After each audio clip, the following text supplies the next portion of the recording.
아멘, 아멘. 우리 귀한 찬양 감사합니다. 우리 찬양과 같이 성령의 충만한 교회, 그리고 이 교회 가운데 하나님의 거룩한 부흥이 일어나기를 주님의 이름으로 축원합니다. 우리가 인생을 살아가면서 수많은 풍랑들을 만나게 됩니다.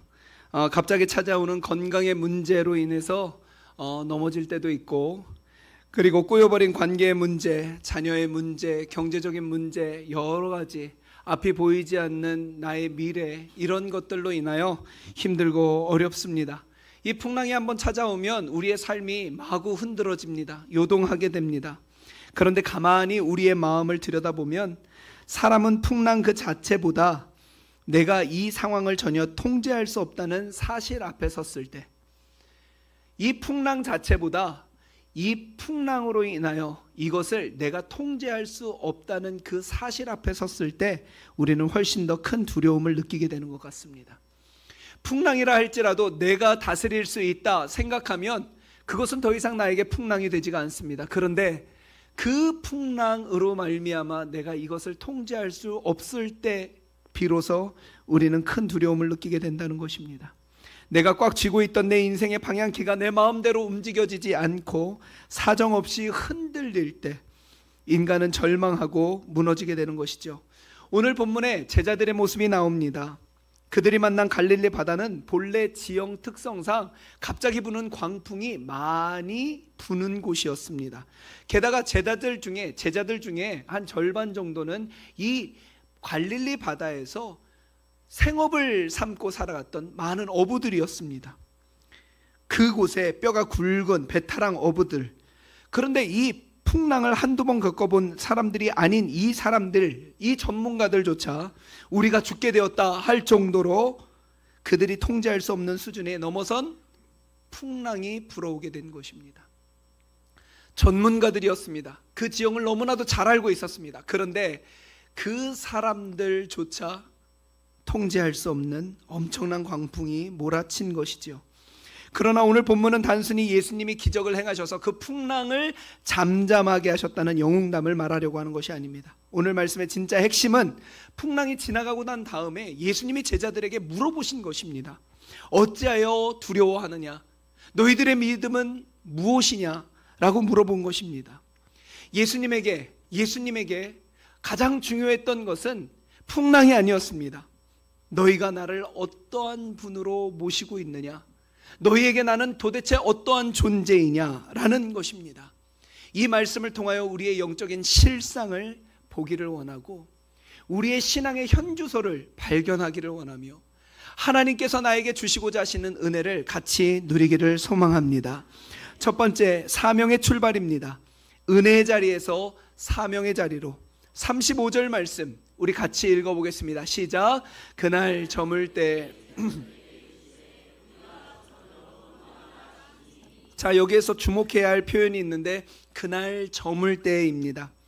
유대인들은 이 시간의 개념이 하루를 마치는, 우리가 생각할 때 하루를 마치는 해가 저무는 시작을 다음 날의 시작으로 보았습니다. 우리에게는 시간이 맞춰지는 것 같이 느껴졌지만 이 유대인들에게는 새로운 시작으로 느껴졌던 것이죠. 예수님은 제자들에게 저편으로 건너가자라고 이야기를 하십니다. 근데 바다 저편에는 누가 있느냐는 거예요.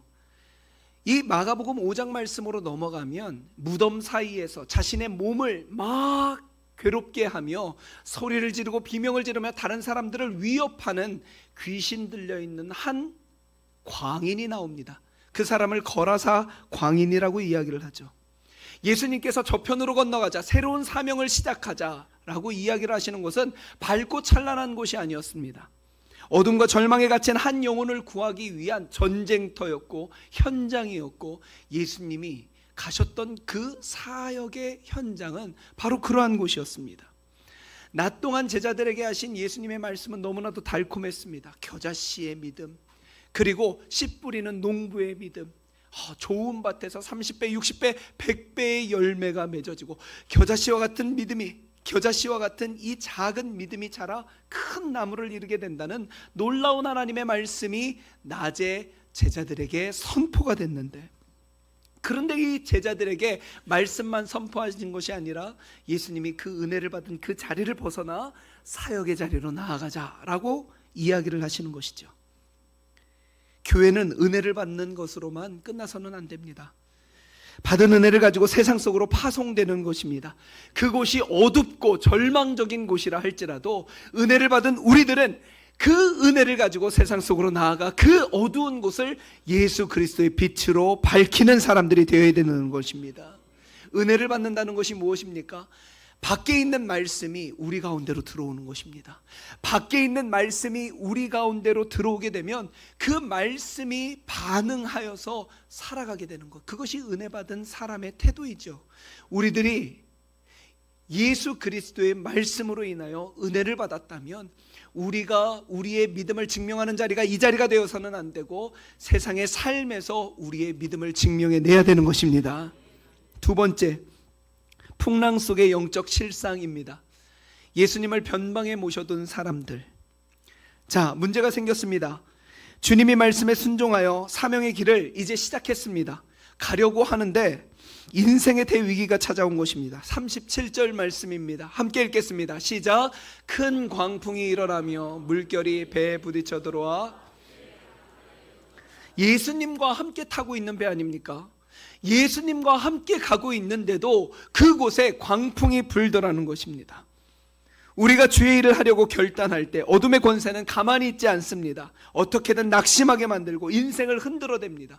은혜를 받았습니다. 그 은혜를 받은 것을 가지고 밖으로 나아가 은혜를 받은 사람의 삶을 살려고 하는데 뒤에서 계속 잡아당겨 나를 주저앉히고자 하는 것입니다. 그런데 오늘 본문이 폭로하는 진짜 심각한 위기는 배 외부의 풍랑이 아니었습니다. 진짜 문제는 배 내부의 영적 상태들라는 것입니다. 38절 말씀 우리 같이 읽어보겠습니다. 시작. 예수님께서는 고물에서 베개를 베고 주무시더니 제자들이 깨우며 이르되 우리가 죽게 된 것을 돌보지 아니하시나이까. 자, 여러분들 이 말씀을 잠깐 보십시오. 이 말씀에서 뭐가 문제인 것 같습니까? 문제가 있는 것 같습니까? 아무런 문제가 없는 것 같습니다.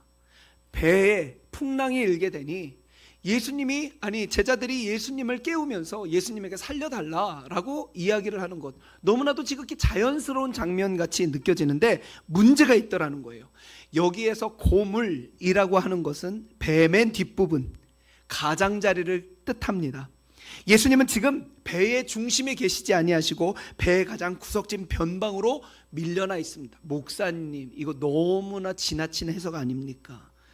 예수님이 늘 가운데에 계셔야만 합니까? 예수님이 가장자리에도 좀 있을 수 있고 배의 옆면에도 앉아 있을 수 있지, 목사님 배의 고물에 앉아 있다는 걸 가지고 가장자리로 처박아 뒀다고 이야기를 하는 게 맞습니까? 라고 이야기할 수 있는데요, 이 영적인 실상을 고스란히 보여주는 결정적인 단서가 36절에 나옵니다. 우리 같이 한번 읽어볼까요? 시작. 그들이 무리를 떠나 예수를 배에 계신 그대로 모시고 가매. 자, 여기서 예수님을 배에 계신 그대로 모시고 가매라는 이 구절 있죠. 이 구절을 원문의 뉘앙스를 가지고 다시 한번 해석을 하면 제자들이 주도권을 잡고 예수님을 끌고 가는 그러한 모습입니다. 제자들이 주도권을 잡고 예수님을 따라오라 하는 그러한 그림이에요. 예수님이 이 배의 선장이 아닙니다. 이 배의 중심이 아니라 제자들이 운전대를 잡고 예수님은 그냥 뒤에 태워 데리고 가는 그러한 모습이더라는 거예요. 왜 그랬을까? 제자들은 갈릴리 바다를 누구보다 잘 안다고 자부했던 사람들이죠. 눈 감고도 갈 수 있다고, 나는 이 길을 너무나도 잘 안다고 하는 고향의 바다였습니다. 그러니 마음속으로 이렇게 생각합니다. 말씀 전하는 것은 예수님이 최고이지만 이 뱃길은 누가 잘 알아요? 내가 잘 알아. 내가 잘 알아. 예수님은 피곤하실 테니 저 뒤편에서 좀 쉬십시오. 저희가 알아서 가겠습니다.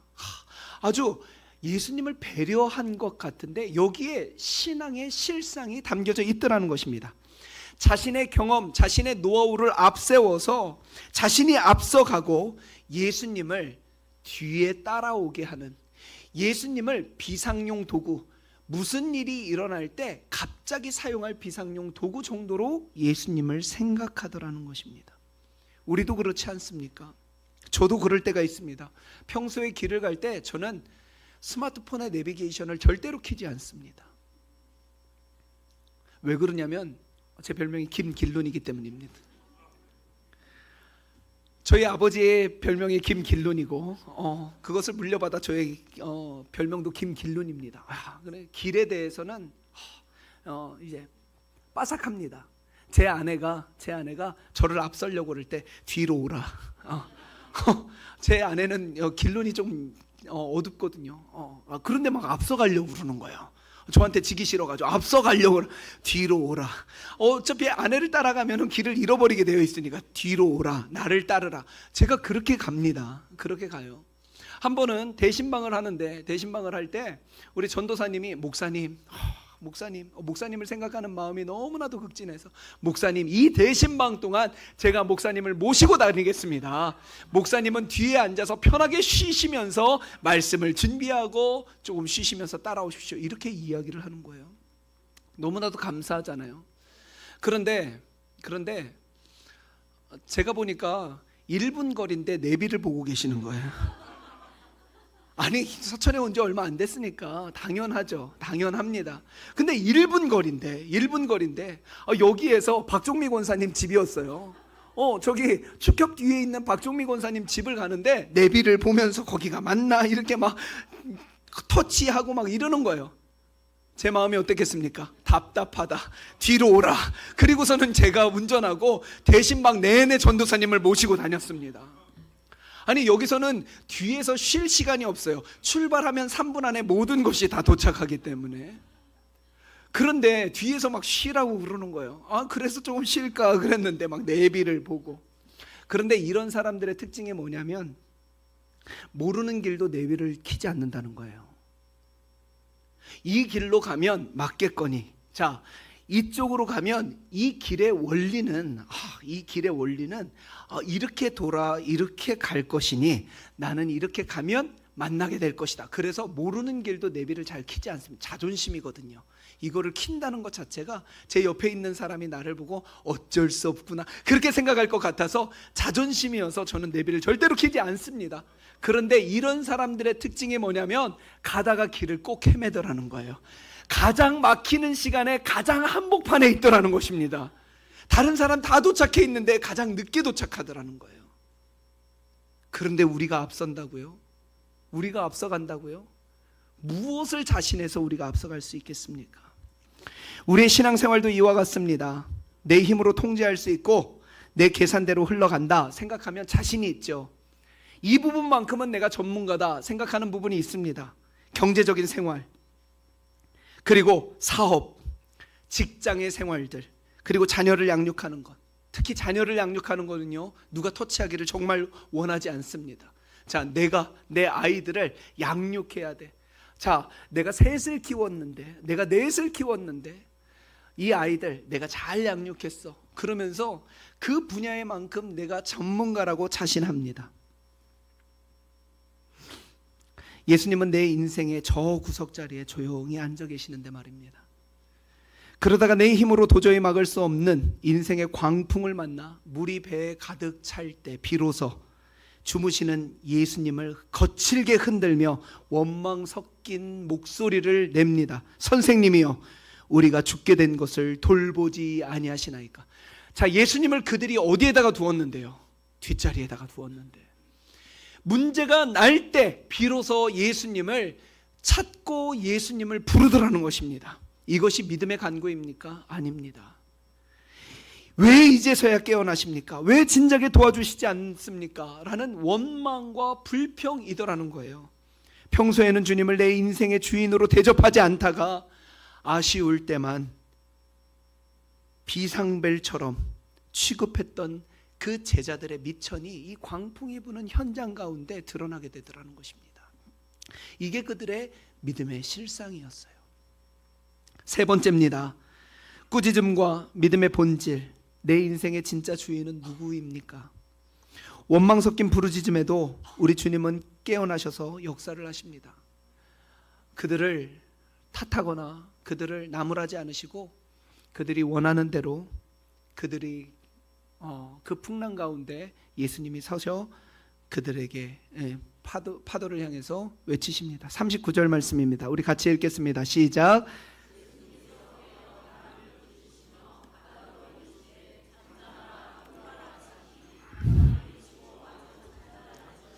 주님께서 바람과 바다를 향해 꾸짖어 명령하시니 미쳐 날뛰던 파도가 한순간에 양처럼 순종하게 되었습니다. 잠잠하게 되었습니다. 성경에서 바다는 인간이 제어할 수 없는 혼돈 그리고 죽음의 세계를 대표하는 것으로 시편에서 이야기를 하고 있습니다. 그런데 예수님이 이 혼돈을, 이 죽음의 세력을 말 한마디로 잠재우시더라는 거예요. 굴복시키시더라는 것입니다. 제자들 안에 계셨던 그 예수님이 단순히 도덕적인 스승이나 위대한 랍비 정도가 아니라 온 우주 만물을 창조하시고 다스리시는 창조주이심을 선언하는 자리가 바로 이 자리였습니다. 그리고 주님은 곧바로 풍랑보다 더 두려움에 떨고 있는 제자들을 향하여 이렇게 말씀하시죠. 40절 말씀입니다. 40절 말씀 시작. 이에 제자들에게 이르시되 어찌하여 이렇게 무서워하느냐. 자, 여기서 우리는 성경이 말하는 진짜 믿음의 본질에 대해서 이야기를 합니다. 우리는 흔히 내가 얼마나 결연하게, 얼마나 뜨겁게, 그리고 큰 확신을 가지고 세게 믿느냐가 우리의 믿음의 크기라고 착각을 합니다. 그런데 진짜 믿음이라고 그러는 것은 내 확신의 크기가 아니라 내가 신뢰하는 그분이 도대체 어떤 분이신지를 분명히 아는 것, 그것이 진짜 믿음이더라는 거예요. 요한계시록 3장 20절 말씀에 이렇게 이야기를 합니다. 함께 읽겠습니다. 시작. 볼지어다 내가 문 밖에 서서 두드리노니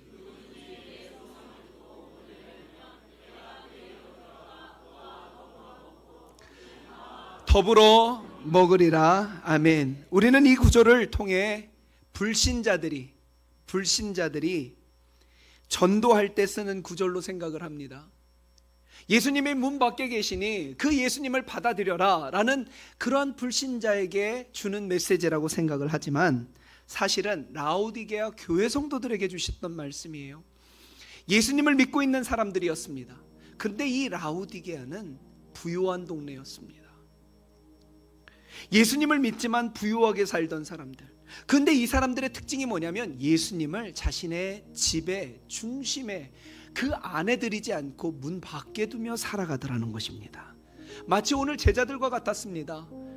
중요할 때만 문을 열고 예수님 보고 도와달라고 그러고 평소에는 예수님을 문 밖에 두며 살아갔던 것입니다. 오늘 본문의 제자들, 예수님을 배에 태우기는 했지만 실상 주님을 배의 가장자리인 고물에 처박아 두고 문 밖에 세워둔 그 제자들의 모습이 오늘 본문에 나오더라는 것이에요. 예수님께서 말씀하십니다. 언제까지 나를 여기에 둘 것이냐. 내가 너희들의 삶의 중심에 있기를 원한다. 나는 너희들의 보조자로 있는 것이 아니라 너희의 삶의 주인으로 있기를 원한다. 내가 너희들을 이끌고 가기를 원한다. 나를 너희의 마음의 중심에 두라 라고 말씀하십니다. 41절 말씀을 보면 풍랑이 아주 잔잔해졌음에도 불구하고 제자들은 이전보다 더욱더 심하게 두려워합니다. 왜 그러냐면 그가 누구이기에 바람과 바다도 순종하는가. 예수님을 보게 된 것이지요. 예수님을 깨닫고 나니까 그들 안에 진정한 두려움이 생기게 되었습니다. 내가 저 뒤에 처박아뒀던 그 예수님이 그 정도의 예수님이 아니더라는 거예요. 온 세상을 다스리시는 전능하신 하나님이시더라는 것입니다. 그 예수님을 깨닫고 나니까 두려움에 떨게 되었던 것입니다. 신앙생활의 핵심은 단순히 내 앞에 놓인 인생의 문제를 해결하는 것이 아닙니다. 힘듭니다. 어렵습니다. 이 문제를 해결하여 주십시오. 그리고 그 문제가 해결이 되면 그러면 느슨해지고 나태해지는 것, 이것이 신앙의 핵심이 아니라 신앙의 핵심은 예수님이 누구신지를 아는 것입니다. 예수님이 내 삶의 누구인지를 분명히 깨닫고 아는 것, 그것이 바로 신앙의 핵심이더라는 거예요. 본문에서 폭풍우가 몰아치는 그 무서운 순간에 예수님이 고물에서 배 뒷자리에서 베개를 베고 깊이 잠드실 수 있었던 이유, 여기서 잠들다라는 표현이 원문에서는 어떠한 표현이냐면 잠깐 조는 정도에 잠드는 것이 아닙니다. 과거부터 지금까지 푹 자고 있는 상태, 한 번도 일어나지 않는 평온한 상태. 그런데 예수님께서 배 마지막에 그렇게 잠을 자고 계셨던 이유가 무엇입니까? 예수님이 그 바다를 잠재우실 수 있는 창조주 하나님이심이 분명하지만 온 세상을 창조하신 전능하신 성부 하나님이 나의 하나님이심을 믿고 하나님을 절대적으로 신뢰하며 그 자리에서 그렇게 평안하게 잠드셨던 것 아닙니까? 우리도 마찬가지입니다. 평안을 찾으십니까? 위로를 찾으십니까?